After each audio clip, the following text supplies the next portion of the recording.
Assalamualaikum warahmatullahi wabarakatuh. Halo teman-teman semuanya, perkenalkan saya Muhammad Iskandar Fahmi, NIM R021764.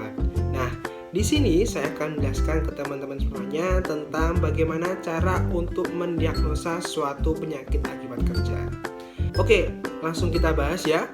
Menurut PMK nomor 56 tahun 2016 tentang penyelenggaraan pelayanan penyakit akibat kerja, terdapat 7 langkah dalam mendiagnosis suatu penyakit. Yang pertama, ada menegakkan diagnosis klinis.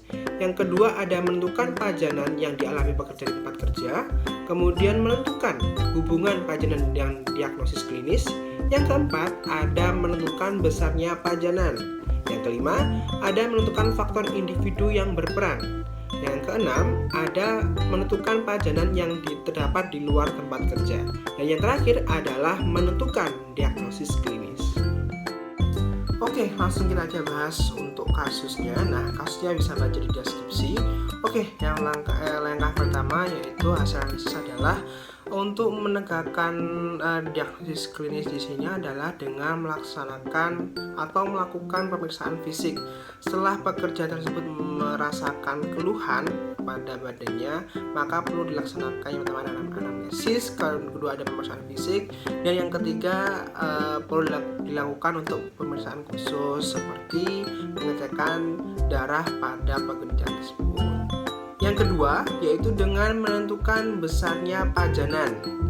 Ya, untuk pekerja tersebut ini terpapar bahan kimia jenis benzen di mana berasal dari lem yang digunakan untuk merekatkan sepatu. Nah, di sini telah dilakukan pengukuran bahwa pengukuran benzen di lingkungan kerja itu terdapat sebesar 1 ppm dan pekerja tersebut bekerja selama 8 jam per hari dan sudah ditekuni selama 10 tahun. Kemudian hal di sini adalah pada saat melakukan proses pekerjaan terutama untuk mengelem sol sepatu itu tidak menggunakan APD seperti masker ataupun sarung tangan. Hanya untuk merekatkan atau meratakan itu hanya menggunakan tangan saja tanpa menggunakan pelindung apapun. Oke, yang ketiga yaitu dengan menentukan hubungan pajanan dengan diagnosis klinis, di mana hubungan ini sangat dipengaruhi oleh lama waktu terpapar pekerja tersebut pada bahan kimia.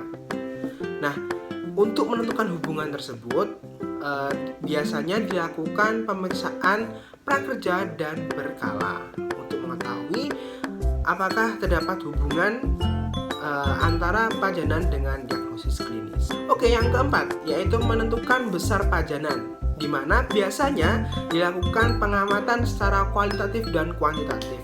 Untuk pengamatan kualitatif yaitu melaksanakan berapa lama proses pekerjaan pada pekerja ini. Nah, diketahui bahwa sudah dilakukan lama kerja selama 8 jam per hari dan sudah ditekuni selama 10 tahun.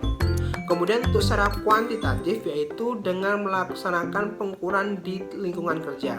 Tadi baru disebutkan bahwa sudah terdapat kandungan benzen di lingkungan kerja sebesar 1 ppm. Hal ini adalah hasil dari pengukuran secara kuantitatif.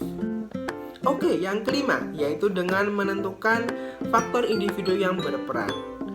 Nah, menurut saya dalam kasus ini faktor yang berperan dalam penyakit yang timbul akibat kerja yaitu ada yang pertama kebiasaan, di mana kebiasaan pekerja tersebut tidak memakai APD saat melakukan pekerjaan. Karena pada proses pekerjaan ini pekerja tersebut langsung terpapar oleh lem yang digunakan untuk merekatkan sol sepatu.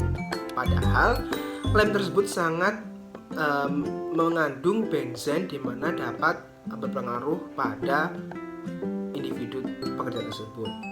Oke, yang kedua yaitu faktor usia, di mana semakin besar usia juga sangat berpengaruh terhadap daya tahan tubuh kita jika terjadi terpapar bahaya di tempat kerja. Oke, yang keenam yaitu dengan menentukan pajanan di luar tempat kerja. Perlu kita ketahui bahwa pasti di luar tempat kerja, pekerja tersebut memiliki pekerjaan yang lain, maupun itu dari hobinya, kemudian ada pekerja sampingan, ataupun sebagai ibu rumah tangga. Nah, pada kasus ini pekerja tersebut adalah di rumah sebagai ibu rumah tangga. Yang ketujuh yaitu menentukan diagnosis penyakit akibat kerja. Nah, dilihat dari kasus tersebut terjadi hubungan penyakit akibat kerja.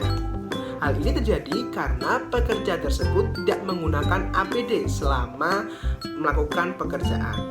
Padahal dalam pekerjaan tersebut sangat beresiko terpapar oleh bahan-bahan kimia, terutama benzen yang terdapat di lem perekat pada sepatu. Oke, cukup sekian pembahasan pada kali ini. Semoga bermanfaat bagi teman-teman semuanya. Jika ada kurang lebihnya mohon maaf. Wassalamualaikum warahmatullahi wabarakatuh. Salam safety.